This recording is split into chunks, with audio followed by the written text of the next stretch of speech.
నమస్తే. ఎస్సీలు క్రిస్టియానిటీ తీసుకుంటే మాత్రం ఎస్సీ హోదా రద్దు అవుతుందని ఈ మధ్యకాలంలో సుప్రీంకోర్టు అయితే మాత్రం సంచలన తీర్పు ఇచ్చింది. ఇదే సందర్భంలో ఎంఆర్పిఎస్ వ్యవస్థాపక అధ్యక్షులు మందకృష్ణ మాదిగ గారు అయితే మాత్రం ఈ తీర్పుపై మాట్లాడుతూ దీనికి గల కారణం బ్రాహ్మణ్స్ వల్ల ఈరోజు ఈ కుల వ్యవస్థ కూడా ఇబ్బంది అవుతుంది. అసలు కుల వ్యవస్థనే రద్దు చేయాలి, రద్దు చేస్తే అన్ని సమస్యలకు పరిష్కారం దొరుకుతుందని కూడా ఆయన ఒక భిన్నమైన వాదనను తెరపైకి తీసుకొచ్చారు.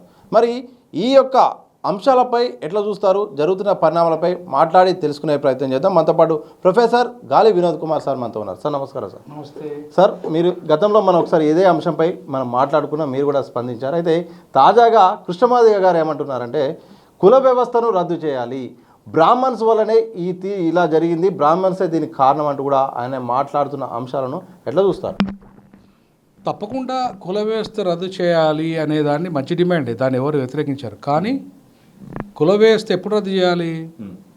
కుల వ్యవస్థ రద్దు కావాలంటే ప్రధానంగా రద్దుకు కండిషన్స్ కూడా ఉంటాయి. అప్లై భూముల పంపికం జరగాలి, సంపద పంపిణీ జరగాలి. ఇప్పుడు కులం రద్దు అయిపోతుంది, ఇప్పుడు ఆ భూములు ఎవరికి వారే ఉంటాయి, ఇవన్నీ సంపద పంపిణీ ప్రైవేట్ రంగం అట్లనే ఉంటుంది, డబ్బు అంతా అక్కడే ఉంటుంది. మరి ఇప్పుడైతేనేమో కులం జనాభా ఆధారంగా ఇస్తారు, ఆనాడు మళ్ళీ పేదరిక ఆధారంగా ఇవ్వాల్సి వస్తుంది, అంతే కదా. ఇప్పుడు కులం రద్దు అయితే ధనికులు పేదలనే తేడా ఒకటే వస్తుంది. కాబట్టి కులం రద్దు కావడాన్ని మేము స్వాగతిస్తాం, దాంట్లో బాబాసాహెబ్ అంబేద్కర్ వారసులుగా దాన్ని స్వాగతిస్తాం. బట్ ఈ తీర్పుకు కుల రద్దుకు ముడిపెట్టడం అనేది ఎంత మేరకు న్యాయబద్ధం అనేది ఒక చర్చ జరగాలి. ఎందుకంటే ఇప్పుడు ఈ తీర్పు ఏమో నీవు ఈ కులంలో ఉన్నావు కాబట్టి ఈ మతంకి సంబంధం ఇచ్చిన విషయం, అది కులానికి సంబంధించిన విషయం కాదు. అంటే కులంలో ఈ కులం ఎస్సీ కులంలో ఉన్న వాడివి నువ్వు హిందూ మతంలోనే ఉండాలి, లేదంటే బౌద్ధ మతంలోనే ఉండాలి, లేదా సిక్కు మతంలోనే ఉండాలి. కానీ భారత రాజ్యాంగంలోని ఛాయిస్ ఏదైతే ఇచ్చిందో, ఏది అధికరణ 25 ప్రకారంగా మత స్వేచ్ఛ ఇచ్చిందో దాని ప్రకారంగా నువ్వు ఇంకో మతం, క్రైస్తవ మతం కానీ ఇస్లాం కానీ తీసుకోవద్దు. తీసుకుంటే నీ రద్దు అవుతుంది, నీ రిజర్వేషన్ రద్దు అవుతాయి అనేది ఏదైతే సుప్రీంకోర్టు తీర్పు ఇచ్చిందో ఆ తీర్పు భారత రాజ్యాంగాన్ని మౌలిక సూత్రానికి విరుద్ధము. మౌలిక సూత్రమే అనేది చాలా కీలకం. మౌలిక సూత్రం అంటే ఏంటిది చాలా స్పష్టంగా మనం అర్థం చేసుకోవాలి. ఇక్కడ ఒక మౌలిక సూత్రం అంటే దేశంలో రిజర్వేషన్లు ఎందుకు వచ్చినాయంటే సామాజిక వెనుకబాటు ఆధారంగా వచ్చినాయి, అంటే కుల వీక్షత కారణంగా వచ్చినాయి. ఇప్పుడు ఏమైంది, కుల వీక్షతో పాటు ఆర్థిక వీక్షత కూడా, పేదరికం ఆధారంగా కూడా రిజర్వేషన్లు వచ్చినాయి. ఎవరికి? అగ్రవర్ణ పేదలకు వచ్చినాయి. వాళ్ళ కులం పోలేదు, అగ్రవర్ణ కులం అయితే ఇక్కడ పోలేదు, అగ్రవర్ణాలకు మాత్రం పేదరికం పునాదిగా రిజర్వేషన్లు వచ్చినాయి. దళితులు మాత్రం ఏంది, పేదరిక ఆధారంగా రిజర్వేషన్లు ఇవ్వడట, నీ మతం ఆధారంగా ఇస్తారట. అంటే నువ్వు ఆ మతము అందులో ఉంటేనే నీకు రిజర్వేషన్లు, లేకపోతే లేదు.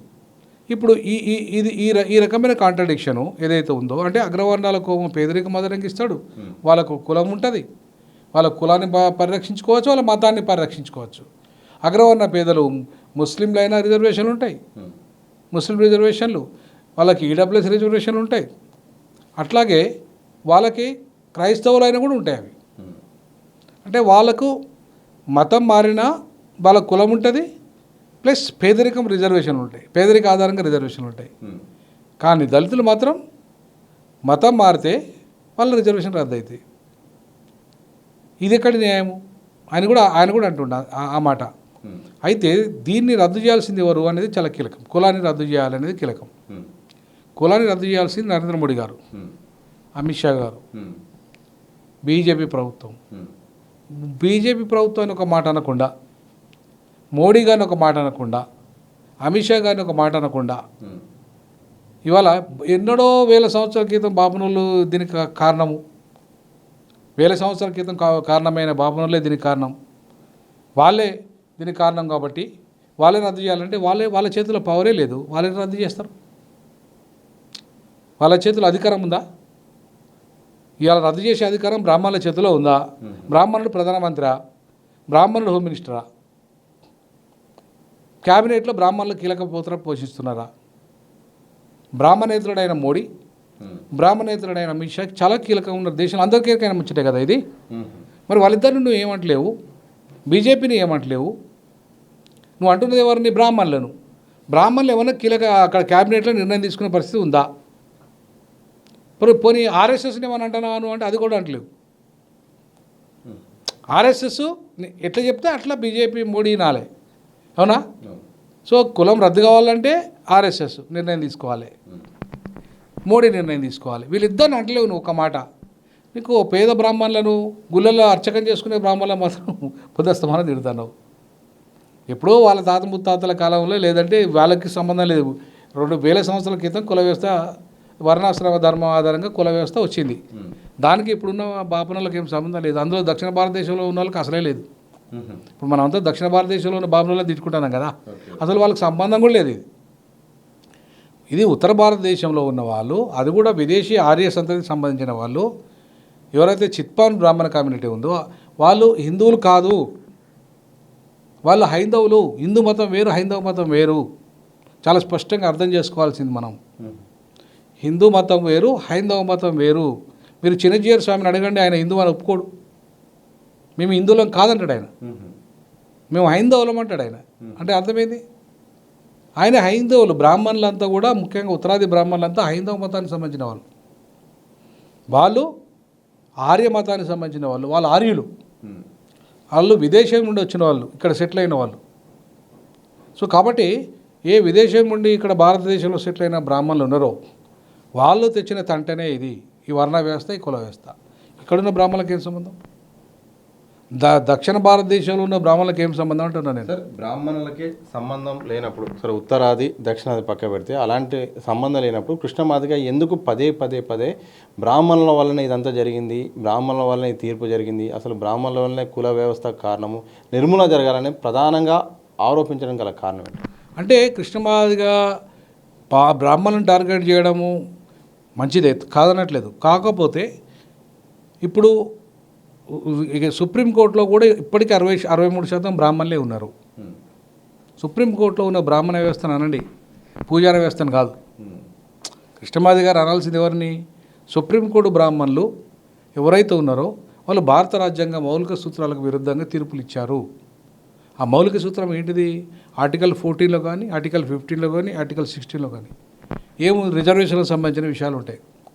అంటే కులం కానీ, మతం కానీ, భాష కానీ, ప్రాంతం కానీ ఆధారం లేకుంటే సామాజిక వెనుకబాటు ఆధారంగా రిజర్వేషన్లు ఇవ్వాలి. విద్యా ఆధారంగా, విద్యా వెనుకబాటు ఆధారంగా, ఉద్యోగ వెనుకబాటు ఆధారంగా, రాజకీయ వెనుకబాటు ఆధారంగా రిజర్వేషన్లు అనేటివి వచ్చినాయి. దాంట్లో మతంకు సంబంధం లేదు. ఆయన ముస్లింలో ఉన్నా, ఆయన క్రైస్తవంలో ఉన్నా, ఆయన హిందూ మతంలో ఉన్నా, ఆయన సిక్కు మతంలో ఉన్నా, బౌద్ధ మతంలో ఉన్నా, ఇవాళ రిజర్వేషన్ మతం పునాది కానీ లేదు అక్కడ. పోనీ ఈ షెడ్యూల్ కులాలకు నిర్వచనం ఉంది దళితులకు, ఇక్కడ ఆర్టికల్ 360లో. అక్కడ కూడా హిందూ మతంలో ఉన్న షెడ్యూల్ కులాలకు మాత్రమే రిజర్వేషన్ వర్తించాలని లేదు. పోనీ రాష్ట్రపతికి అధికారం ఉంటుంది 341లో. అధికారం ఇది జాబితా తయారు చేసే అధికారం. ఆర్టికల్ 341 సవరణ 341 క్లాజ్ 1 ప్రకారమే 1950 ఆర్డర్ వచ్చింది అనేది చాలా స్పష్టం మనకు. సో దాంట్లో కూడా 341లో కూడా ఇక్కడ కూడా హిందూ మతంలో ఉన్న వాళ్ళకి మాత్రమే రిజర్వేషన్లు షెడ్యూల్ కులాలకని లేదు. ఎక్కడొచ్చింది ఈ సమస్య? 1950 అంటే జాబితా తయారు చేసేటప్పుడు, షెడ్యూల్ కులాల జాబితాలో తయారు చేసేటప్పుడు కొంతమందిని వాళ్ళు ఏం చేశారంటే, కొంతమంది మన బుద్ధిస్టులను కూడా అందులో చేర్చారు. వీళ్ళకు రిజర్వేషన్లు ఇవ్వచ్చు అని, కొంతమంది సిక్కులకు ఇవ్వచ్చు అని అప్పుడు ఆ రోజుల్లో. అలాగే తర్వాత కొన్ని కులాలకి, అందరికి కాదు. సో ఎవరైతే సీరియస్గా హిందూ మతాన్ని వ్యతిరేకిస్తూ వస్తుందో, అది సిక్కు మతం కావచ్చు, అది బౌద్ధ మతం కావచ్చు, అది ఇస్లాం కావచ్చు, అది క్రైస్తవ మతం కావచ్చు, వీళ్ళందరికీ ఎవరికి కూడా మొదట రిజర్వేషన్ లేవు. 1950లో ఎప్పుడు వచ్చినాయి? కొట్లాడంగా సిక్కులకు ఎప్పుడు వచ్చినాయి? ఈ దేశంలో పుట్టిన మతం కాబట్టి మాకు ఇవ్వాలని చెప్పేసి వాళ్ళు అడిగారు కాబట్టి, మేము హిందువులో భాగమే అని ఒప్పుకున్నారు కాబట్టి వాళ్ళకి 56లో వచ్చినాయి.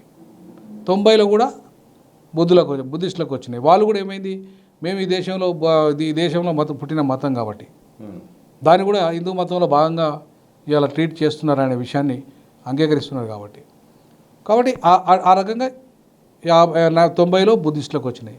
ఇక రాంది ఎవరికి? దళిత క్రైస్తవులకి, ముస్లింలకు, దళిత ముస్లింలకు రాలే, ఇప్పటి వరకు కూడా రాలే. కారణం ఏం చెప్తాను, ఇవి విదేశీ మతాలు, ఇవి విదేశీ మతాలు అని చెప్తున్నారు. మంచిదే, ఈ రెండు విదేశీ మతాలు అందరం ఒప్పుకుంటాం. మరి అగ్రవర్ణ క్రైస్తవులు ఈ విదేశీ మతాలను తీసుకుంటే వాళ్ళకి రిజర్వేషన్లు ఉంటున్నాయి. బీసీ క్రైస్తవులు, ముస్లింలు వాళ్ళు రిజర్వేషన్లు క్లెయిమ్ చేస్తారు కదా, వాళ్ళు కూడా విదేశీ మతం తీసుకున్నారుగా, మరి వాళ్ళకి ఎట్లా అనుమతి ఇచ్చారు మీరు? చివరికి ఎస్టీలు కూడా క్రిస్టియానిటీ తీసుకున్నారు అండ్ ఇస్లాం తీసుకున్నారు, వాళ్ళకు కూడా రిజర్వేషన్లు వర్తిస్తున్నాయి. అంటే ఓసీలకు, బీసీలకు, చివరికి ఎస్టీలకు, విదేశీ మతాలైనా కూడా వాళ్ళకు రిజర్వేషన్లు ఎట్లా వర్తిస్తున్నాయి? ఒక్క విదేశీ మతాల్లో పోయిన షెడ్యూల్ కులాలకు మాత్రమే ఎందుకు రద్దయినాయి? ఇది కదా సమస్య, ఇది కదా చర్చ చేయాల్సింది. సో దీనికి బ్రాహ్మణులే కారణము అని అంటున్నారు కదా, ఒక్క బ్రాహ్మణులే కారణం కాదు. ఎందుకంటే సర్దార్ వల్లభాయ్ పటేల్ బ్రాహ్మణుడు కాదు, నాన్న బ్రాహ్మణుడు. ఇప్పుడు ఆయన మరి ప్రధాన కారకుడు దీంట్లో. తర్వాత నెహ్రూ బ్రాహ్మణుడే, దీంట్లో కీలకంగా లేడు. ఎవరున్నారు దీంట్లో? ఎస్సీ ముఖర్జీ అనే ఒక క్రైస్తవ బ్రాహ్మణుడు ఉన్నాడు, అలాగే మునిషి అనే ఒక బ్రాహ్మణుడు ఉన్నాడు. సో వీళ్ళు కీలకం. కానీ అత్యంత కీలకమైన వ్యక్తి ఎవరు? సర్దార్ వల్లభాయ్ పటేల్. అసలు ఎట్టి పరిస్థితుల్లో క్రైస్తవులకు రిజర్వేషన్లు, దళిత క్రైస్తవులకు రిజర్వేషన్లు ఇవ్వద్దన్నవాడు. అట్లాగే హిందూ మతంలో ఉంటేనే రిజర్వేషన్లు, కమ్యూనల్ అవార్డు, లేదంటే ఇవాళ రాజకీయ రిజర్వేషన్లు మనకు తగ్గినాయి హిందూ మతంలో ఉన్న వాళ్ళకి అని చెప్పేసి గాంధీ గారు, ఆయన కూడా బ్రాహ్మణుడు కాదు, ఎప్పుడు కమ్యూనల్ అవార్డు 1932లో ఏదైతే పూనా ఒప్పందం వచ్చిందో ఆ ఒప్పందం అంబేద్కర్ గాంధీ మధ్యలో జరిగింది.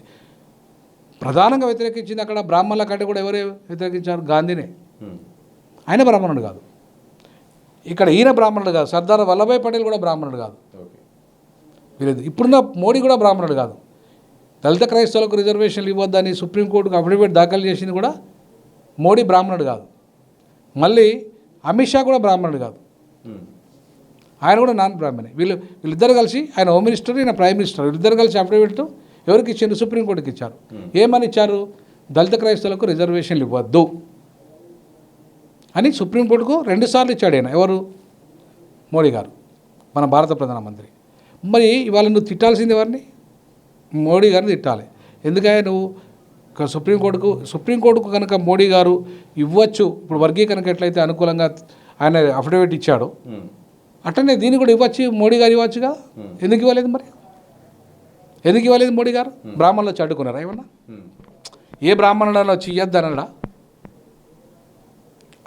చెప్పానండి మదకృష్ణ గారిని చెప్పానండి, లేదా మోడీ గారిని చెప్పానండి స్వయంగా. పలాని బాపనైనా అడ్డుకున్నాడు, లేదా ఆర్ఎస్ఎస్ అడ్డుకున్న, ఆర్ఎస్ఎస్లో ఉన్న బ్రాహ్మణులంతా అడ్డుకున్నారు అని ప్రకటించమనండి. ఎవరు అడ్డుకున్నట్టుగా ఆధారాలు అయితే మనకు లేవు. ఇప్పుడు ఆయన దళిత క్రైస్తవులకు మేము అఫిడవిట్ దాఖలు చేసింది మోడీ గారు, మోడీ ప్రభుత్వం, ఆయన నాన్ బ్రాహ్మణుడే. అమిత్ షా గారు నాన్ బ్రాహ్మణుడే, అవునా? సుప్రీంకోర్టుకి ఇచ్చింది. సుప్రీంకోర్టులో బ్రాహ్మణుల తీర్పు దేని మీద ఆధారము? 1950 ఆర్డర్ మీద ఆధారము, అవునా? అంటే రాజ్యాంగంలో ఉన్నది. దాన్ని అమెండ్ చేయాల్సింది ఎవరు? మోడీ గారు, అవునా? అట్లాగే మోడీ గారే సుప్రీంకోర్టుకు అఫిడవిట్ దాఖలు చేశారు. ఏమని? మీరు ఎట్టి పరిస్థితుల్లో ఇవ్వడానికి మేము ఒప్పుకోము, ఎవరికి? దళిత క్రైస్తవులకు రిజర్వేషన్లు ఇవ్వడానికి మేము ఒప్పుకోమని ఇచ్చాడు. ప్రభుత్వం ఒప్పుకున్నాక సుప్రీంకోర్టు ఒప్పుకుంటుందా? ఈ తీర్పు అంతా ఎట్లా వచ్చింది? ప్రభుత్వం వల్ల వచ్చింది, మోడీ వల్ల వచ్చింది, అమిత్ షా వల్ల వచ్చింది. మరి వాళ్ళిద్దరిని ఏమనకుండా నువ్వు బ్రాహ్మణులే తిరుగుతున్నావు ఎందుకు? ఎప్పుడో పురాణాల కాలంలో, త్రేతాయుగంలో, ద్వాపర యుగంలో, ఏదో యుగంలో, మనకు సంబంధం లేని యుగాలలో జరిగింది ఇది, అవునా? ఇప్పుడున్న బ్రాహ్మణులకు కూడా ఏం సంబంధం లేదు, నన్ను ఉత్తరాది బ్రాహ్మణులకు కూడా సంబంధం లేదు ఇప్పుడున్న వాళ్ళకు, అవునా? ఇప్పుడున్న పరిస్థితుల్లో ఏ బ్రాహ్మణునికి సంబంధం లేదు. ఎప్పుడో అది వర్ణాశ్రమ ధర్మం వచ్చినప్పటి నుంచి వచ్చింది. అది వర్ణాశ్రమ ధర్మంకి ఇప్పుడున్న బ్రాహ్మణులకు ముడిపెట్టడం అనేది అది ఎంత మేరకు సమంజసము? ఒకటి. రెండవది, ఇప్పుడు మా జాంబవంతుని చరిత్ర ఎప్పటిదో మాకు సంబంధం లేదు. ఇక్కడున్న మాదిగలకు, ఇప్పుడున్న ప్రజెంట్ మాదిగలకు జాంబవంతుడే పునాది అనే దానికి పూర్తి ఆధారం లేవు. మరి అట్లా అనుకుంటే, మరి జాంబవంతుడే పునాది అనుకుంటే ఇప్పుడు కూడా భారతదేశాన్ని మేము ఏరాలి కదా, మరి మేము ఎందుకు వెళ్తలేము? అవునా? జాంబవంతుడు మా మొదటి రాజు లేదా అనుకున్నప్పుడు ఇప్పుడు కూడా ఆ వారసుడిగా మేము ఏరాలి కదా దేశాన్ని. మేము ఎందుకు వెళ్ళట్లేదు? ఇవాళ పురాణాలకు ముడిపెట్టి మీరు కృష్ణుడు మా బావ, లేకపోతే బ్రాహ్మణులు మా బావలు బామర్దులు, ఏంది వీళ్ళు మీరు బావలు బామర్దులు అన్నాక కూడా మరి అంటరానితనం వేడికెళ్ళి వచ్చింది? మీకు సొంత సంబంధమేనా? నువ్వు చెప్తున్న ఆధారం ప్రకారంగానే. ఇప్పుడు కృష్ణుడు బావనేనే, బాపనులు బావనే, నీ చరిత్ర నువ్వు చెప్తున్న చరిత్ర ప్రకారంగానే. బ్రాహ్మణులు బావలైనాక బావ బామర్దుల మధ్య అంటరానితనం ఉంటుందా? చెప్పండి, ఎట్లుంటుంది? ఇప్పుడు నువ్వు బావ బామర్దుల మధ్య అంటరానితనం ఉంటుంది. నీ అక్కనే ఇస్తే వాడికి ఇక అంటరానితనం ఏంటి? పిల్లలు నీ అక్కని ఇచ్చినాక మొత్తం సంతానం వాడికి వెళ్ళి వస్తాండే, నీకు అంటరానితనం ఏంటంటే చెప్పండి. సో అంటే ఏంటిది అసలు ఇప్పుడు ఈ ఆర్గ్యుమెంట్ ఏదైతే ఉందో ఒక కావాలని బ్రాహ్మణ సమాజాన్ని టార్గెట్ చేసి రేపు అఖండ భారత్ నిర్మాణం జరిగిన తర్వాత ఎవరు అదే కదా, ఎవరు కృష్ణమాది గారు అన్నారు అఖండ భారత్ ఇంత విస్తీర్ణంలో ఉండే 63 లక్షల ఎకరాల విస్తీర్ణం ఉంటే ఇప్పుడు దాంట్లో సగానికి 34 లక్షల విస్తీర్ణానికి పడిపోయింది. కారణం ఏంటంటే కులవివక్షత అన్నాడు ఆయన. అవునా? ఈ కులవివక్షత కారణంగా జిన్నా కూడా ఆయన మతం మార్చుకున్నాడు అన్నాడు. అవునా? అట్లంటే ఇప్పుడు అసదుద్దీన్ ఓవైసీ కూడా బ్రాహ్మణుడే. మరి దళితులను రానిస్తాడా? దళిత ముస్లింలకు ఆయన సమానమైన అవకాశాలు ఇస్తాడా? ఇప్పుడు ఆయన ఇక్కడోడే కదా, ఈయనే ఉన్నాడు, హైదరాబాద్లో ఉన్నాడు, పక్క హైదరాబాద్లో ఉన్నాడు కదా. ఇస్తాడా? అరే నేను కువైట్ దేశం పోతే ఆ కువైట్ దేశంలో ముస్లింలంతా కూడా ఇక్కడున్న దళితులు ఎవరిని ఇంట్లో కూడా రానియరు వాళ్ళు సార్. ఇక్కడి నుంచి పోయిన కువైట్లో సెటిల్ అయిన వాళ్ళంతా కూడా అగ్రవర్ణాలు ఎంత ప్రధానంగా ఈ దేశంలో ఉన్న వాళ్ళే కాకుండా అక్కడున్న వాళ్ళు కూడా మనల్ని కులవివక్షత పాటిస్తున్నారు ముస్లింలు. మరి ఇస్లాంలో వివక్షత ఉంది, అవునా? అట్లాగే పోప్ జాన్ పాల్ భారతదేశంలో కులవివక్షత ఉంది క్రైస్తవ మతంలో ఒప్పుకున్నాడు. ఆయన ఒప్పుకున్నాక సుప్రీంకోర్టు తీర్పు పెట్టిస్తుంది. సుప్రీంకోర్టు క్రైస్తవ మతంలో కులం లేదంటుంది కదా. ఎవరన్నారు? జాన్ పాల్ పోప్ చెప్పిండు ఏమన్నా? అడగండి రిటర్న్గా. సుప్రీంకోర్టు ఒకటి జాన్ పాల్ పోప్ మీ అభిప్రాయం ఏంది? మీ క్రైస్తవ మతానికి మీరు చీఫ్ కదా, భారతదేశంలో కులం ఉన్నది అంటున్నారు, వాస్తవమా కాదా అడగమనండి. రిటర్న్గా government prime minister of India రాయమనండి పోప్కు, ఆయన రిటర్న్గా ఇస్తాడు. మీకు కుల వివక్షత ఉందా రిటర్న్గా ఇస్తాడు. మరి ఇస్తే దాన్ని ఒప్పుకుంటారా మీరు? ఆయన ఆల్రెడీ పోపు మా అమ్మమ్మ వాళ్ళ ఊరులో రెడ్డి క్రైస్తవులు దళిత క్రైస్తవుల మధ్య పెద్ద యుద్ధం జరిగి రెడ్డి గ్రామ పంచాయతీ వేరే అయిపోయింది. మన దళిత గ్రామ పంచాయతీ వాళ్ళు అంబేద్కర్ నగర్గా మార్చుకున్నారు దళితవాడను. అట్లాగే రెడ్డి పాలెంలో యేసుక్రీస్తు దేవుని చర్చి వేరే ఉన్నది. అట్లాగే దళితులు సపరేట్గా ఒక చర్చి, మళ్ళీ యేసుక్రీస్తు చర్చి వేరే కట్టుకున్నారు. అంటే మరి కులం ఉన్నట్టా లేనట్ట? కులవివక్షత ఉన్నట్టా లేనట్ట? అడుగున ఈవెన్ మాలా మాదిగల మధ్య కూడా కులవివక్షత ఉంది. మరి మొన్నటిదాకా ఈయన మాదిగ దండ మూమెంట్ చేసిన మాలలంతా మమ్మల్ని అన్యాయంగా అనిచేసినది. ఈవెన్ మాల చర్చి వేరు, మాదిగ చర్చి వేరు. మరి కులం ఉన్నట్టా లేనట్ట? మరి కులవివక్షత ఉన్నప్పుడు క్రైస్తవ మతంలో కూడా ఉన్నప్పుడు మరి రిజర్వేషన్లు వర్తింపజేయాలా వద్దా? మరి రిజర్వేషన్లు వర్తింపచేయాలి అని సుప్రీంకోర్టును అడగాల్సింది పోయి దాంట్లో రివ్యూ పిటిషన్ వేయాల్సింది పోయి కృష్ణమాదే గారు సరే అట్లా వేయలేదు అనుకుందాం. పోనీ మోడీ గారు ఆ అఫిడవిట్ ఇవ్వకపోతే ఇవాళ సుప్రీంకోర్టు ఆ తీర్పు వచ్చేది కాదు. మరి మోడీ గారు మీరు కులాన్ని రద్దు చేయండి, మీకే అధికారం ఉందని చెప్పి ఒక మాట అంటలేడే. బ్రాహ్మణులకు అసలు ఇప్పుడు ఏం అధికారం ఉందని బ్రాహ్మణులకు వాళ్ళు రద్దు చేస్తారు? వాళ్ళ బ్రాహ్మణులు గుళ్ళోకి పూజారులుగా రావడానికి 35% ఇప్పటికే దళితేతరులు ఉన్నారని చెప్తున్నారు, ఎవిడెన్స్తో సహా చెప్తున్నారు. అవునా? ఇప్పుడు ఈ పోరాటంతో ఇంకా ఎక్కువ మంది కూడా వచ్చే అవకాశం ఉంది. నీ ఉద్దేశం చర్చిలో పోయేటోళ్ళకి రిజర్వేషన్లు ఇవ్వాలనా, లేకపోతే పూజారి వ్యవస్థ రావాలనా? అంతే కదా. ఇప్పుడు నువ్వు పూజారీలు హిందూ మాదిగలు పూజారులు కావాలనా అంటే పూజారులు అయితే ఏంటి, అక్కడ టెంపుల్ రావాలి, రామాలయం రావాలి, శివాలయం రావాలి, లేకపోతే ఇంకో ఆలయం రావాలి. ఎక్కడికి రావాలి? దళిత వాడలకు రావాలి, మాదిగ వాడలకు రావాలి. ఈయన చెప్పిన దాని ప్రకారం ఆల్రెడీ మాదిగ వాడలలో చర్చిలు ఉన్నాయండి. వాళ్ళు ఏం కావాలి మరి? నువ్వు చర్చికి పోయేటోడు రిజర్వేషన్లు వద్దన్నట. అసలు కృష్ణమాది గారు క్లారిటీ ఇవ్వాలి నాకు. ఏంటంటే చర్చిలు ఆల్రెడీ ప్రతి దళిత వాడల్లో ఉన్నాయి, అవునా? మళ్ళీ పూజారులుగా వీళ్ళు అయితే మాదిగలైతే లేదా దళితులైతే అక్కడ రామాలయము, శివాలయము, ఇంకో ఆలయం కట్టుకోవాలా? మరి అప్పుడు చర్చిలు ఏం కావాలి? ఇంతకాలము వేల సంవత్సరాలుగా మమ్మల్ని దూరం పెట్టిన వాళ్ళు దగ్గర తీస్తున్నారని సంతోషపడతామా?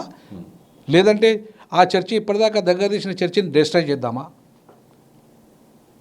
మరి ఇంకొకటి, ఇవాళ దళిత గోవిందం ఆల్రెడీ టీటీడీ మనకు ఇంట్రడ్యూస్ చేసింది. ఇవాళ టీటీడీలో కూడా దళితులను పూజారులుగా ఒక ట్రైనింగ్ కూడా ఇస్తున్నారు. ఎవరైతే నాన్ వెజ్ తినని లేదంటే స్వచ్ఛంగా జీవితం అనుభవించే వాళ్ళు దళితులు ఉన్నారు, వాళ్ళంతా కూడా పూజారులుగా ఉన్నారు, అక్కడ ట్రైనింగ్ అవుతున్నారు. మరి ఇవాళ అక్కడ మొత్తంగా క్రైస్తవాన్ని ఇక్కడ రద్దు చేసి, ఇస్లాంని ఈ దేశంలోకి వెళ్ళి రద్దు చేసి టోటల్గా హిందూ పూజారులుగా దళితులంతా ఉండాలా? మరి అటువంటిప్పుడు వాళ్ళు కూడా అదే చెప్తున్నారు కదా. ఎవరు? ఈ రాజ్యాంగం కూడా అదే చెప్తుంది కదా. ఏమని 1950 ఆర్డర్ కూడా నువ్వు హిందూ మతంలో ఉంటే నీకు రిజర్వేషన్లు ఉంటాయి. అంటే నువ్వు చెప్పేది ఇప్పుడు హిందూ మతం దళితులందరినీ మళ్ళీ హిందూ మతంలోకి రమ్మనా? పూజారులకు అమ్మనా? లేదంటే మత స్వేచ్ఛ ప్రకారంగా వాళ్ళ చర్చిలలో వాళ్ళు పాస్టర్లుగా ఉండమనా? నాకేదో అర్థం కాలే. ఇప్పుడు మందకృష్ణ గారు క్లారిటీ వాళ్ళ తింటా. నేను ఒకటే అడగదలుచుకునే సందర్భంగా, మత స్వేచ్ఛను ఈ దేశానికి రద్దు చేద్దామో చెప్పండి. రద్దు చేసి అందరూ చేయండి. ఓసీ క్రైస్తవులకు రద్దు చేయండి, బీసీ క్రైస్తవులకు రద్దు చేయండి, చివరికి ఎస్టీ క్రైస్తవులకు రద్దు చేయండి. ఒక ఎస్సీ క్రైస్తవులకు ఎట్లా రద్దు చేస్తారు మీరు? మీకేం అధికారం ఉంది? ఏం ఎస్సీలు మనుషులు కాదా ఈ దేశంలో? మేము ఓట్లు వేయట్లేదా? మేము ప్రజాస్వామ్యంలో మనుషులం కాదా? ఈ ప్రజాస్వామ్య నిర్మాణంలో భాగస్వామ్యం మా బాబాసాహెబ్ అంబేద్కర్ భారత రాజ్యాంగం రాశాడు. ఆయన ఇవాళ ఈ దేశం నడుస్తుందంటే ఆయన రాజ్యాంగం వల్ల నడుస్తుంది. ఆయన మత స్వేచ్ఛ అందరికి ఇచ్చాడు. ఓన్లీ ఓసీలకే వేయలే, ఓన్లీ బీసీలకే వేయలే, ఓన్లీ ఎస్టీలకే వేయలే, ఎస్సీలకు కూడా ఇచ్చాడు. మరి అట్లాంటప్పుడు మరి మత స్వేచ్ఛ రద్దు చేయండి. చేసి మత స్వేచ్ఛ హిందూ మతంలో ఉండాలి ఈ దేశంలో, మిగతా వాళ్ళు ఉండద్దు అని చట్టం చేయండి. ఇవ్వడదంటలేడు, ప్రాబ్లం లేదు. రాజ్యాంగంలో మత స్వేచ్ఛ రద్దు చేయండి. ఓన్లీ మత స్వేచ్ఛ లేదు ఎవరికి, ఓన్లీ హిందువులకు మాత్రమే ఈ దేశం, మిగతా వాళ్ళకు లేదు. దాన్ని కూడా నేను సమాధానం చెప్తాను. మేమంతా ఆది హిందువులమే, మేమంతా దళితులంతా ఆది హిందువులే. మాకు వర్ణం లేదు, కులం లేదు. అసలు యాక్చువల్గా మేము వర్ణవ్యవస్థల భాగం కూడా కాదు. బ్రాహ్మణ, క్షత్రియ, వైశ్య, శూద్ర, వేర్ ఈజ్ దళిత? దళితులు అందులో భాగస్వామ్యంగా ఉన్నారా? లేరు కదా. మేము వర్ణాశ్రమ ధర్మంకు అందులో రానిరాము ఆ వ్యవస్థలో. మమ్మల్ని ఎందుకు పెడుతున్నారు పొత్తు మీరు? వర్ణాశ్రమ ధర్మము ప్రకారంగా ఇప్పుడు ఎవరైతే సనాతన ధర్మాన్ని పాటిస్తున్న వాళ్ళు ఈ వర్ణాశ్రమ ధర్మంలో ఉండాలి. ఉన్నోళ్ళే హిందువులు, అంటే హిందువులు ఇన్ ద సెన్స్ హైందవులు. కానీ మేము కాం కదా, మేము ఒరిజినల్ హిందువులం. ఎందుకంటే మేము వర్ణాశ్రమ ధర్మంలో లేవు. వర్ణాశ్రమ ధర్మాన్ని తయారు చేసింది ఎవరు అంటే ఎప్పుడో త్రేతాయుగము, ద్వాపర యుగం లాంటి బ్రాహ్మణులు చేశారు, కానీ ఇప్పుడున్న బ్రాహ్మణులు చేయలేగా. దాన్ని సాంప్రదాయంగా వస్తున్న ఏ క్రతువు అయితే ఉందో దాన్ని వర్ణాన్ని రద్దు చేసి కులాన్ని రద్దు చేయండి ఎవరు వద్దంటారు? ఈ రెండింటిని రద్దు చేసే అధికారం మోడీ గారి చేతుల్లోనే ఉంది. మరి మోడీ గారిని ఒక్క మాట మీరు అనకుండా, వర్ణ కులాన్ని రద్దు చేయండి అని చెప్పి మీరు మాట్లాడకుండా బ్రాహ్మణులను టార్గెట్ చేయడం వల్ల, అందులో పేద బ్రాహ్మణులు, అర్చక బ్రాహ్మణులు, పాపం వాళ్ళు ఇలా 100 రూపాయలకు 200 రూపాయలకు వచ్చిన ఇంటికి వచ్చి పూజ చేస్తారు. వాళ్ళని నువ్వు టార్గెట్ చేస్తే ఇవాళ వాళ్ళొద్దంటారు. ఏమన్నా ఈ దేవాలయాలలో దళితులు వద్దు మేమే ఉంటాం అంటున్నారా? అంటలేరే, వాళ్ళు కూడా అంటున్నారు. నేను చాలా ఇంటర్వ్యూలో చూసిన. మీరు కూడా రండి. ఇవాళ మేము ఆల్రెడీ టీటీడీలు ఇస్తున్నారు, చాలా దేవాలయాలు ఉన్నారు. ఈవెన్ మంగళి దేవాలయాల్లో మంగళాలు ఉన్నారు పూజారులుగా. అట్లాగే మాదిగల దేవాలయాలలో, మాతంగల దేవాలయాల్లో మావులు ఉన్నారు పూజారులుగా. అట్లా ప్రతి కులానికో వాళ్ళ కులాల దేవాలయాల్లో వాళ్ళు ఉన్నారు. కొంత జనరల్ దేవుళ్ళలో కొంతమంది రామాలయంలో బ్రాహ్మణులే ఉండొచ్చు కాక ఆడ కూడా పెట్టండి, తప్పేం లేదు. ఎవరైనా ఒక్క బ్రాహ్మణులకే పరిమితం చేయొద్దు. భారత రాజ్యాంగం వచ్చిన తర్వాత అందరూ కావాలి, అందరూ పూజలు కావాలి, అన్ని వృత్తులు అందరూ చేయాలి. ఒక్కరే కాదు, బ్రాహ్మణులకే పేటెంట్ రైట్ ఉండడానికి లేదు, దాన్ని నేను వ్యతిరేకిస్తా. కానీ ఇప్పుడున్న బ్రాహ్మణులకు ఏం సంబంధం అంటున్నా? అది ఎప్పటి నుండి వచ్చిన సాంప్రదాయం కదా. దాన్ని బ్రేక్ చేసి మొత్తం మన వాళ్ళందరినీ హిందూ వ్యవస్థలో భాగస్వామ్యం చేస్తావా, లేదా మత స్వేచ్ఛను పునరుద్ధరించి ఎవరి మతమైన చర్చ అయినా పెట్టుకో. మనం ముస్లిం అయినా ముస్లింని పూజించుకో, హిందువుని పూజించుకో, పార్సీ, బుద్ధిస్ట్. ఈ దేశం సెక్యులర్ దేశం. ఇది రాజ్యాంగంలో పొందుపరిచిన విధానం. దాన్ని రద్దు చేయమంటుంది ఆర్ఎస్ఎస్, దాన్ని రద్దు చేయమంటుంది బీజేపీ. సెక్యులర్ పదాన్ని రద్దు చేయమంటుంది. నువ్వు కూడా అదే కదా. ఇప్పుడు నువ్వు నీ విధానం కూడా అదే కదా. నువ్వు ఒకవైపు మొత్తానికి మాకు మత స్వేచ్ఛ ఉండద్దా అంటున్నావు, మరొక వైపు పూజారులే గమ్మంటున్నావు. మాకు పూజారి వ్యవస్థలో భాగస్వామ్యం కావాలంటున్నావు. మేము ఎందుకు పూజారులు కావాలండి? నువ్వు రావద్దన్న గుళ్ళకి మేము ఎందుకు రావాలండి? నువ్వు అంటరాని రాబాయి మా దాంట్లోకి రానే రావద్దన్నప్పుడు మేమెందుకు బలవంతంగా పోవాలి? నిన్నగాక మొన్న శంషాబాద్లో ఒక దళిత సర్పంచి, శంషాబాద్ ప్రాంతం అనుకుంటా, దళిత సర్పంచి శ్రీరామనవమికి రానియలేదండి, అక్షింతలు వేయనియలే ఆయనను. అట్లా ప్రతి గ్రామంలో శ్రీరామనవమికి ఇదే తంతు జరుగుతుంది. దళితులు వచ్చి చేస్తానంటే చేయనియరు. మరి బలవంతంగా మేమెందుకు పోవాలండి దాంట్లోకి? అందులో నేను హిందువుగా పుట్టాను కానీ హిందువుగా మరణించనని చెప్పి అంబేద్కరు లక్షలాది మందితో బౌద్ధాన్ని స్వీకరించాడు. ఎందుకు? అందులో అంటరానితనం ఉందని, అందులో కులం ఉందని, కుల వివక్షత ఉందని. మళ్ళీ నువ్వు అలాగే తీసుకోపోతానంటే ఎట్లా? అలాగే తీసుకోపో, అలానే కుల వివక్షత రద్దు చేయంటే కులాన్ని రద్దు చేయన్నాక కులం రద్దు చేయండి, మాకేం బాధ లేదు. ఎవరు రద్దు చేయాలనేది కీలకం. మోడీ రద్దు చేయాలి, అమిత్ షా రద్దు చేయాలి, అది మీరు డిమాండ్ చేయండి. అంతేగాని బ్రాహ్మణులు టార్గెట్ చేయడం మీది. అధికారం బ్రాహ్మణుల చేతిలో ఉందా, మోడీ గారి చేతిలో ఉందా? ఎవరి చేతిలో ఉంది చెప్పండి? మోడీ గారి చేతిలో అధికారం ఉంది, అమిత్ షా గారి చేతిలో అధికారం ఉంది. కులాన్ని రద్దు చేయమని వాళ్ళని అడగండి. మీరు వాళ్ళని అడగకుండా, వాళ్ళని ఒక్క మాట అనకుండా పాపం అధికారం లేని బ్రాహ్మణులు అంటే ఏమొస్తుంది? దీని వెనుక ఏముంది అనుకుంటారు? దీని వెనుక అఖండ భారత్ ఏదైతే నిర్మాణం జరగాలో, అఖండ భారత్లో రేపు ఈ అఖండ భారత్ అయినాక దేశానికి మొదటి అధ్యక్షుడు ఎవరు కావాలి? బ్రాహ్మణులు కావాలన్నా? భారతదేశానికి మొదటి ప్రధానమంత్రి ఎవరైనా బ్రాహ్మణుడే అయ్యిండు. ఇప్పుడు మొదటి అధ్యక్షుడు ఎవరు కావాలి? మోడీ అవుతారు కదా సాధారణంగా అయితే.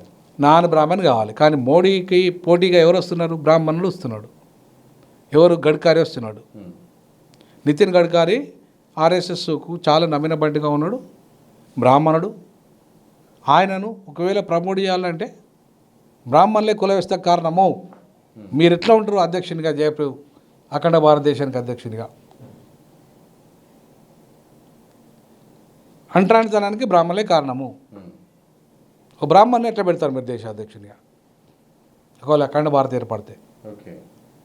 లేదా మళ్ళొకసారి ఇప్పటికే నెహ్రూ గారు బ్రాహ్మణి యొక్క అదేంది, ఆయన 3 సార్లు ప్రధానమంత్రి అయ్యాడు, ఈయన కూడా 3 సార్లు అయ్యాడు మోడీ గారు. ఒకవేళ జమిలీ ఎన్నికలు వచ్చి పార్లమెంటరీ వ్యవస్థ రద్దు చేసి presidential America form of government తీసుకొచ్చి అమెరికాలో ఎట్లయితే ట్రంప్ మొత్తం ప్రపంచాన్ని శాసిస్తున్నాడు, ఏ దేశ వీలైతే ఆ దేశాన్ని చంపేస్తున్నాడు, అధికారాన్ని అనుభవిస్తున్నాడు, అట్లనే మోడీ గారు కూడా రేపు అనుభవించాలంటే అఖండ భారత్ అనే ఒక పెద్ద దేశానికి అధ్యక్షుడిగా ఉండాలి. సో అది కావాలంటే బ్రాహ్మణులు అడ్డొస్తారు. బ్రాహ్మణులు అడ్డుదల కావాలంటే ఏం చేయాలి? ఈ అంశాన్ని తెరపై తేవాలి. సో కాబట్టి ఈ అంశాన్ని తెరపైకి మా మందకృష్ణ అద్భుతంగా తీసుకురాగలుగుతున్నాడు. Ads of. కానీ నేనేమంటున్నానంటే మనకి బ్రాహ్మణ వ్యవస్థ ఎంత దుర్మార్గమో బ్రాహ్మణేతరులు కూడా అంతే దుర్మార్గులు మనకి, ఇంకా అంతకంటే ఎక్కువ. ఎందుకంటే ఇవాళ దళితుల మీద దాడులు చేస్తుంది బ్రాహ్మణులు కాదు, 100% చెప్తున్నా. ఎందుకంటే SC/ST అట్రాసిటీ యాక్ట్ మీద నా PhD, నేను చేసిన PhD దాని మీద. ఎక్కువ మంది శూద్రులే చేస్తున్నారు. బీసీల మీద మన ఎస్సీల మీద అటాక్ చేస్తున్నంత శూద్రులే. వాళ్ళంతెవరు? బ్రాహ్మణుల? నాన్ బ్రాహ్మణ్స్ కదా. ఇవాళ బ్రాహ్మణ్స్ 1% కూడా అటాక్ లేదు దళితుల మీద, 1% కూడా దాడులు లేవు. వాళ్ళు ఎవరు చేస్తున్నారు? బీసీలు. ఫస్ట్ ర్యాంకులో 80% బీసీలు చేస్తే 20% ఈ ఓసీలుగా శూద్ర అగ్రవర్ణాలు చేస్తాను. ఇది నా SC/ST అట్రాసిటీ యాక్ట్లో నేను తీసుకున్న స్టాటిస్టిక్స్. ఇవాళ మన టార్గెట్ ఎవరు కావాలి? అంతే కదా. దళితులను అటాక్ చేస్తున్న శూద్రులు కదా. అంటే రేపు మోడీ శూద్రుడేగా, అమిత్ షా శూద్రుడేగా. మరి అట్లాంటప్పుడు ఇవాళ బ్రాహ్మణులను టార్గెట్ చేయడం వల్ల దళితులకు జరిగే మేలు ఏదంట? మేలు ఏమిటి అంటున్నా. కాబట్టి కుల వ్యవస్థ రద్దు కావాలంటే ఖచ్చితంగా మోడీ గారే చేయాలి, అమిత్ షా గారే చేయాలి. లేదా ఎస్సీలకు హోదా రావాలి, దళిత క్రైస్తవులకు SC హోదా రావాలంటే కూడా మోడీ గారే చట్టం అమెండ్మెంట్ చేయాలి. ఏది 1950 ఆర్డర్ని చేయాల్సింది మోడీ గారే. రద్దు చేయాలన్నా మోడీ గారే కుల వ్యవస్థను, లేదా వీళ్ళకి SC హోదా ఇవ్వాలన్నా మోడీ గారే.